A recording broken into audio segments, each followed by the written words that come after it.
एक बहन और एक भाई ने दिल हिला देने वाला वो दृश्य देखा जिसने उनके बचपन को एक भयानक सपने में तब्दील कर दिया है। वो मासूम अपने पिता पर गोलियों की बौछार होते देखते रहे, मां को दर्द से तड़पते हुए देखते रहे, लेकिन उन्हें बचाने वाला कोई नहीं था।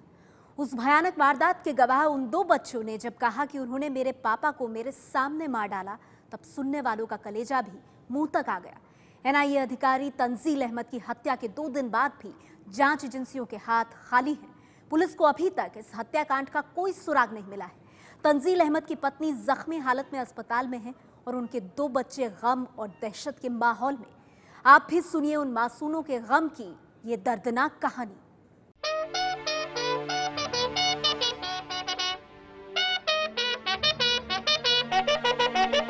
एनआईए अधिकारी तंजील अहमद राजकीय सम्मान के साथ सुपुर्द खाक कर दिए गए।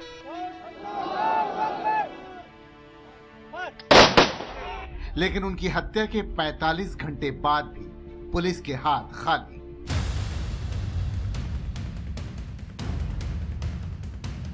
तंजील के हत्यारों का अभी तक कोई सुराग नहीं मिल सका है। उधर तंजील का परिवार बेहद तनाव और गम के माहौल से गुजर रहा है। उनकी पत्नी फरजाना जख्मी हालत में अस्पताल में है और उनके दोनों बच्चे गहरे सदमे में। 2 लोग थे एक बाइक पे, वो लोग आगे से आए, हमारी गाड़ी को देखकर पीछे यू टर्न लिया और पापा वाली साइड पे आके पीछे वाले ने शूटिंग करी। जब शीशा टूटा तो पापा की कंट्रोल खो गया, पापा की उस गाड़ी से, और आगे जाके गाड़ी ठुक गई और वो मारते गए, पापा को मारते ही गए। उनकी गोली खत्म हो गई तब भी वो भर के फिर से मारते गए जब तक पापा बिल्कुल खत्म नहीं हो गए। पापा ने मारी थी उन्होंने, गोली उसके अंदर भरी थी। पापा ने कभी कोई खतरा बताया था आप लोगों कुछ नहीं, पापा कभी नहीं था, कभी कोई शेयर नहीं करा। और पापा कुछ ऐसे अच्छे थे, वो कुछ नहीं करते थे, वो गलत काम वो कुछ नहीं करते थे। ये उस मासूम का दर्द है जिसकी आंखों के सामने उसके पिता को गोलियों से भून दिया गया। साजिश के तहत पूरी तैयारी से आए उन हत्यारों ने तंजील अहमद पर जैसे गोलियों की बौछार कर दी थी। मासूम बच्चों की आंखों के सामने ही बदमाशों ने उनके पिता के शरीर में 1-2 नहीं बल्कि पूरी 24 गोलियां दाग दी थी। बच्चों का कहना है कि हत्यारे उस वक्त तक उनके पिता पर गोलियां बरसाते रहे जब तक उन्हें यह यकीन नहीं हो गया कि तंजील अहमद की सांसें अब थम चुकी हैं। नेशनल इन्वेस्टिगेशन एजेंसी एनआईए में डीएसपी के पद पर रहे तंजील के बेटे और बेटी ने कहा, हम शादी के बाद घर लौट रहे थे, रास्ते में हंसी मजाक करते हुए आ रहे थे। उसी दौरान एक बाइक ने यू टर्न लिया, उस पर 2 लोग बैठे थे। उन्होंने पीछे से फायरिंग की। एक शख्स ने गोली मारी जिससे कार का शीशा टूट गया और पापा का स्टीयरिंग पर बैलेंस बिगड़ गया।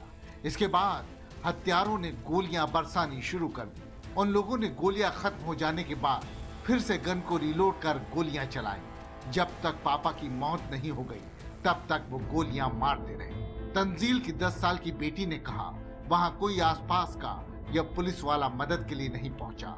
पीछे से चाचा अपनी कार से आए तब कहीं जाकर मम्मी को अस्पताल ले जाया जा सका। एनआईए अफसर तंजील अहमद की गाड़ी पर हमला हुआ था। गाड़ी में उनके अलावा उनकी पत्नी फरजाना और उनके दोनों बच्चे मौजूद थे। यही वजह है कि जैसे ही तंजील अहमद को खतरे का आभास हुआ और हत्यारों ने पहली गोली दागी, उन्होंने अपने दोनों बच्चों से सीट के पीछे छिप जाने के लिए कहा था। पापा ने बस इतना बोला था कि जो जैसे उनकी पहली गोली लगी, पापा ने बोला कि झुक जाओ, नीचे झुक जाओ, मुझे और मेरी बहन से। अच्छा, कोई और आया उसके बाद मदद के लिए? कोई आया शोर मचाया? नहीं, कोई एक आया था, लेकिन वो हमारी मदद नहीं किया, वो चले गए। फिर गाड़ी किसने चलाई वहाँ से हॉस्पिटल तक के लिए? वहाँ से हॉस्पिटल तक के लिए मेरे साथ लेके गए थे मुझे। आतंकवादियों के खिलाफ कई अहम ऑपरेशंस में हिस्सा लेने वाले एनआईए ऑफिसर तंजील अहमद के कातिल कानून के हाथों से दूर हैं। क्या तंजील आतंकवादियों की साजिश का शिकार बने या फिर किसी आपसी रंजिश का? इस सवाल का जवाब भी पुलिस ढूंढ रही है। शादी के उस वीडियो और सीसीटीवी फुटेज को भी पुलिस खंगाल रही है जिसमें संदिग्धों के नजर आने का शक जताया जा रहा है।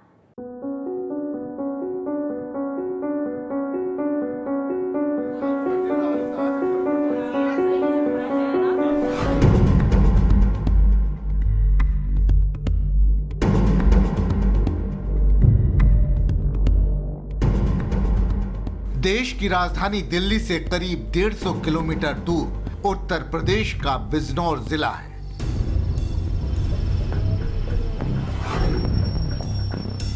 और यह बिजनौर जिले का सियोहारा कस्बा है। शनिवार को सियोहारा के इसी मैरिज हॉल में एनआईए अफसर तंजील अहमद अपनी पत्नी फरजाना और 2 बच्चों के साथ अपनी भांजी की शादी में शरीक होने आए थे। शादी का कार्यक्रम खत्म होने के बाद रात करीब 1:45 बजे तंजील अपनी वैगनार कार में अपने परिवार के साथ सवार होकर यहां से करीब 9 किलोमीटर दूर सहसपुर कस्बे में अपने घर के लिए रवाना हुए थे। तंजील के बड़े भाई भी अपने परिवार के साथ दूसरी कार में उनके पीछे पीछे आ रहे थे। इंस्पेक्टर तंजील अहमद सियोहारा में जिस बैंकेट हॉल में शादी में शामिल होने आए थे वो उनके घर सहसपुर से करीब 8 से 10 किलोमीटर पहले है। यही वो बंधन बैंकेट हॉल है जहां पर रात वो शादी में शिरकत करने के लिए आए थे। बताया जा रहा है कि वो शादी में मौजूद उनके परिवार वालों को कई चक्कर उन्होंने घर पर छोड़कर आए थे। यह सहसपुर कस्बे का वही गेट है जिससे होते हुए तंजील अहमद की कार आगे बढ़ रही थी, लेकिन जब वो इस निर्माणाधीन पुलिया वाली जगह पर आए तो खराब रास्ते की वजह से उन्होंने अपनी कार की स्पीड थोड़ी धीमी कर ली थी। इस जगह से तंजील का घर महज कुछ मीटर के ही फासले पर है। तंजील इस जगह करीब 1 बजे रात में पहुंचे थे। पूरे इलाके में गहरा अंधेरा था। यही वो वक्त था जब उनकी कार के ठीक सामने से एक मोटरसाइकिल आई, लेकिन ये मोटरसाइकिल आगे बढ़ने की बजाय यू टर्न लेकर ठीक उनके बगल में आई और फिर मोटरसाइकिल पर बैठे हत्यारे ने उन पर ताबड़तोड़ गोलियां बरसानी शुरू कर दी। सियोहारा के बंधन बैंकेट हॉल से निकलने बाद करीब 8 से 10 किलोमीटर का रास्ता तय करके तंजील अहमद यहां सहसपुर अपने घर की तरफ बढ़ते हैं और ये वो सहसपुर में जाने वाला रास्ता है। इसी रास्ते से जो तंजील अहमद हैं वो एंटर करते हैं वैगनार गाड़ी से, जिसमें वो खुद, उनकी पत्नी फरजाना और 2 बच्चे शामिल होते हैं। इस हमले में तंजील अहमद की पत्नी फरजाना भी बुरी तरह जख्मी हुई है, लेकिन उनके दोनों बच्चे बाल बाल बच गए। जिस तरह से तंजील अहमद को गोली मारी गई उससे ये बात भी साफ है कि सिर्फ तंजील की जान लेना ही हत्यारों का मकसद था। तंजील अहमद के भाई के मुताबिक हत्यारों ने शादी समारोह में आकर पहले रेकी भी की थी। बाइक पर सवार 2 संदिग्धों को तंजील के भाई ने देखने का दावा भी किया है। क्या आपको पहले से कोई अंदाजा था? क्या कोई दुश्मनी थी या फिर? अंदाजा नहीं। वो इसीलिए पूछा कि वो 2 अननोन पर्सनालिटी नजर आई और एक बंदे के हाथ में कड़ा भी था। मैंने पूछा कि बेटा ये शादी किसकी है, तो उस बच्चे ने कहा इकबाल सिंह की। फिर मैं हंस के बोला कि इकबाल सिंह तो हमारे नाम होते ही नहीं। तो दूसरा बोला कि इकबाल अली। मैंने कहा वो भी नाम नहीं है, तुम गलत जगह पे खड़े हो। तो भाई इतनी बात हुई और फिर मैं हंस के चला गया। ये अंदाजा नहीं था ना, कभी कोई थ्रेट मिली होती या कभी कोई शुबा होता इस तरह का। तंजील अहमद हत्याकांड में पुलिस अब परिवार वालों की मदद से शादी के वीडियो की जांच भी कर रही है ताकि हत्या से पहले शादी समारोह में आए संदिग्धों की पहचान हो सके। पुलिस के हाथ लगे उस सीसीटीवी वीडियो को भी खंगाला जा रहा है जिस पर शनिवार रात को सड़क पर करीब 1:45 बजे मोटरसाइकिलें नजर आ रही हैं। तमाम जांच एजेंसियां जुटी हुई हैं और इलाके के आसपास लगे उन सीसीटीवी फुटेज को खंगाल रही हैं। ऐसे ही एक सीसीटीवी फुटेज को जो जांच एजेंसी हैं वो यहां से कलेक्ट करके ले गए हैं। आपको बता दें अभी हम एक MM सीनियर सेकेंडरी स्कूल है वहां पर हम मौजूद हैं। ये वो जगह है जो बंधन बैंकेट हॉल से सहसपुर के रास्ते में कुछ ही आगे पड़ती है। यहाँ सीसीटीवी फुटेज है, हम आपको दिखाएंगे। उस वक्त तकरीबन 1 बजे के आसपास यहाँ से 2 बाइक गुजरती हैं। ये वही टाइम फ्रेम आप देख सकते हैं, 1:09 यहाँ पर हो रहे हैं। आपको बता दें 2 बाइक यहाँ से आप देख सकते हैं, ये उस वक्त में गुजर रही हैं और यहाँ पर आप टाइम देख सकते हैं 1:09:56 का ये टाइमर है। आपको बता दें ये जो सीसीटीवी फुटेज का टाइम है ये करीब 13 मिनट आगे है। इसका मतलब 1 बजे के आसपास यहाँ से 2 बाइक गुजरी। जांच के अंदर जितने भी पहलू हैं, चाहे वो पारिवारिक हों, चाहे उनकी नौकरी से संबंधित हों, सभी पहलुओं को देख रहे हैं। और इसलिए भी है कि उनके परिवार के साथ अभी बहुत डिटेल में बात नहीं हो पाई है बिकॉज वो सब लोग दिल्ली चले गए हैं। तो एक हमारी टीम दिल्ली गई हुई है जो उनसे बातचीत करके और जो पॉसिबिलिटीज इसके अंदर नजर आ रही हैं उन सब चीजों को देख रहे हैं। तंजील अहमद हत्याकांड की जांच में उत्तर प्रदेश पुलिस के अलावा ATS, एसटीएफ और एनआईए की टीमें भी जुटी हैं, लेकिन 2 दिन के बाद भी जांच एजेंसियों के हाथ कोई ठोस सुराग नहीं लग सका है। तंजील की हत्या के पीछे कोई आपसी रंजिश थी या फिर आतंकियों की साजिश? पुलिस इस सवाल का जवाब शिद्दत से ढूंढ रही है।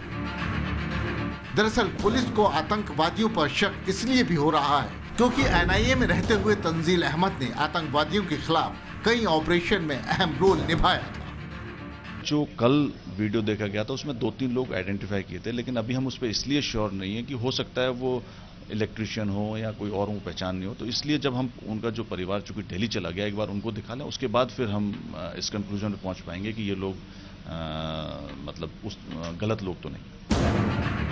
तंजील अहमद हत्याकांड में सबसे बड़ा सवाल उत्तर प्रदेश की कानून व्यवस्था को लेकर भी खड़ा हो गया है। सवाल ये भी है कि बीच सड़क पर एनआईए के अफसर को गोलियों से भून दिया गया और पुलिस को भनक तक नहीं लगी, वो भी तब जबकि जिस जगह पर तंजील को गोली मारी गई वहां से कुछ ही दूरी पर पुलिस की चौकी भी है। जाहिर है बदमाशों के हौसले इतने बुलंद हैं कि वो एनआईए अफसर की हत्या करने से भी नहीं घबरा रहे। ऐसे में आम आदमी की सुरक्षा की जिम्मेदारी कौन लेगा?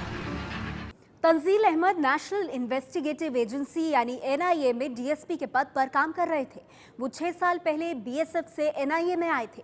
तंजील एनआईए की कोर टीम का हिस्सा थे, इसलिए देश में सभी बड़े आतंकी हमलों की जांच से जुड़े थे। 45 साल के तंजील अहमद की गिनती एनआईए यानी नेशनल इन्वेस्टिगेटिव एजेंसी के काफी तेज तर्रार अफसरों में होती थी। तंजील अहमद एनआईए की क्रिटिकल ऑपरेशन टीम के कोर ग्रुप के अफसर थे। वो आतंकी हमलों की हर बड़ी घटना की जांच में शामिल रहे थे। तंजील हाल ही में पठानकोट में हुए आतंकी हमले की जांच में जुटी एनआईए की टीम के भी अहम हिस्सा थे। ना वो हमारे एक बहुत ही अच्छे, बहुत बेस्ट ऑफिसर थे। उसको हमारे भारत को जो है उन पर गर्व है कि उन्होंने बीएसएफ में भी बहुत खिदमत की हैं और एनआईए के अंदर भी उनका बहुत बड़ा मतलब योगदान रहा है और उनको जो है हमारा भारत जो है कभी नहीं भूल पाएगा। बस उनके जो समय था उनके लिए वो उसमें गया है। एनआईए में डीएसपी तंजील अहमद की हैसियत का अंदाजा इसी बात से लगाया जा सकता है कि पठानकोट हमले की जांच के लिए जब पाकिस्तान से जेआईटी की टीम आई थी तो उस दौरान बातचीत के लिए एनआईए की कोर टीम के साथ 5 दिनों तक तंजील अहमद भी मौजूद रहे थे। पठानकोट आतंकी हमले की जांच के अलावा तंजील अहमद भारत में आतंकी संगठन आईएस के मॉड्यूल की जांच से भी जुड़े हुए थे। हाल ही में एनआईए ने आतंकी संगठन आईएस के भारत में पनप रहे मॉड्यूल के खिलाफ पूरे देश में ऑपरेशन चलाया था। इस ऑपरेशन में भी तंजील अहमद ने अहम भूमिका निभाई थी। डीएसपी तंजील अहमद पश्चिम बंगाल के वर्धमान में हुए ब्लास्ट की जांच से भी जुड़े हुए थे। पिछले साल वर्धमान में संदिग्ध आतंकियों के घर जब धमाके हुए थे तो उसके बाद एनआईए ने जांच शुरू की थी। तंजील अहमद ही एनआईए की उस ऑपरेशन टीम के मुखिया थे। एनआईए ने वर्धमान में कई घरों में छापेमारी की थी और भारी मात्रा में गोला बारूद बरामद किया था। इसके साथ ही कई 9mm के पिस्टल भी बरामद हुए थे। एनआईए देश की सबसे प्रतिष्ठित खुफिया एजेंसी है और पठानकोट हमले की जांच में शामिल अधिकारी की दिन दहाड़े हत्या होना कई तरह के संदेह पैदा करता है और भारत सरकार को, खुफिया एजेंसियों को और उत्तर प्रदेश सरकार को इसे गंभीरता से लेकर के इसकी जांच करानी चाहिए। ये राष्ट्र की सुरक्षा के लिए गंभीर खतरा है। 2013 में पहली बार तंजील अहमद तब सुर्खियों में आए थे जब उन्होंने बिहार के दरभंगा और समस्तीपुर में इंडियन मुजाहिदीन के नेटवर्क का पता लगाया था। दिल्ली के जामा मस्जिद के बाहर 2010 में हुए ब्लास्ट की जांच के दौरान तंजील अहमद की अगुवाई में एनआईए ने बिहार के दरभंगा और समस्तीपुर में कई दिनों तक छापेमारी की थी। इस दौरान दरभंगा से आईएम के आतंकी दानिश को गिरफ्तार भी किया गया था। तंजील अहमद के कातिल कौन? जांच एजेंसियों के हाथ अब भी खाली हैं। पूरी खबर में कल फिर हाजिर होंगे एक और खबर के हर एंगल के साथ। एबीपी न्यूज पर आगे देखिए 24 घंटे 24 रिपोर्टर।